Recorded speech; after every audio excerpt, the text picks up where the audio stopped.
Chapter 38. Great Pick. Atropos trotted toward the barn to get the treat Grandma always kept for him. I knocked on the door. "Oh, what big eyes you have," Grandma spoke softly. "All the better to see you with my dear."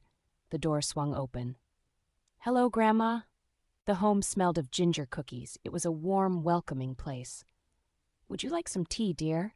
"I just put a kettle on. It should be done soon." "That would be great, Grandma. Any cookies today?"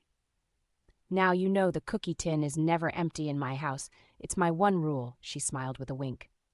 I went to the tin and pulled out a mixture of cookies and put them on a plate. We sat down at the kitchen table. I poured the tea for us.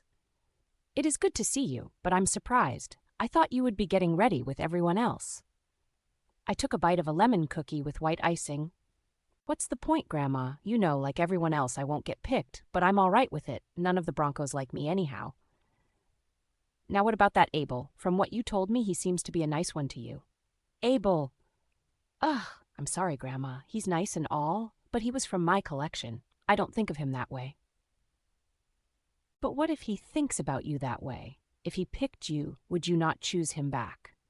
"No, I probably wouldn't. He's gentle and kind. I don't think he could take what the herd would say about me and him together. Plus, there's going to be many fillies for him to choose from, so I'm not even in the running." "What about Colt, then?" I rolled my eyes and took a bite of the cookie again. "The only thing me and Colt have in common is that we both like your cookies," I smiled. "Oh, now, you're being silly. I mean it. Colt is a great pick." "Oh, yes, let the tangled mess of an outcast marry the next stallion. The herd would stop that in a second." "It would be best if I were to choose anyone. It would be one of the sea, so not to keep causing everyone trouble.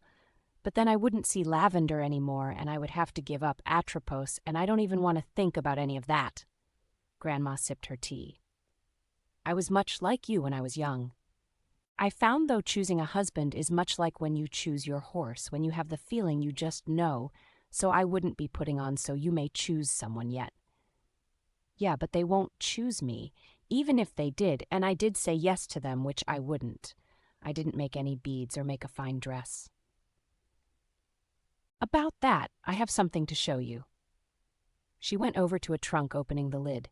She pulled out a few blankets. Under them was a colorful beaded dress, green with gold color patterns vined all over a white fur trimmed neck, sleeves, and bottom. She pulled it out of the chest and held it up to me. "This was my dress a long time ago. It's old, but I think it will suit you better than it ever did me. I also have the beads I gave my husband." She touched the necklace she wore. "I can't take these, Grandma, if they belong to anyone. It should be Lavender. It's her father's beads, after all." "Lavender has her own path to follow. She made her own beads. She has no use for these. For not knowing her birth father, these would be just empty of memories for her. But for you, they could be a chance for you to be happy with someone." "Grandma, I wasn't even planning on doing it. I was just going to help cook or something." "Now I am sure you should try. We don't want everyone getting food poisoning," she laughed. "I have not done that in some time, Grandma."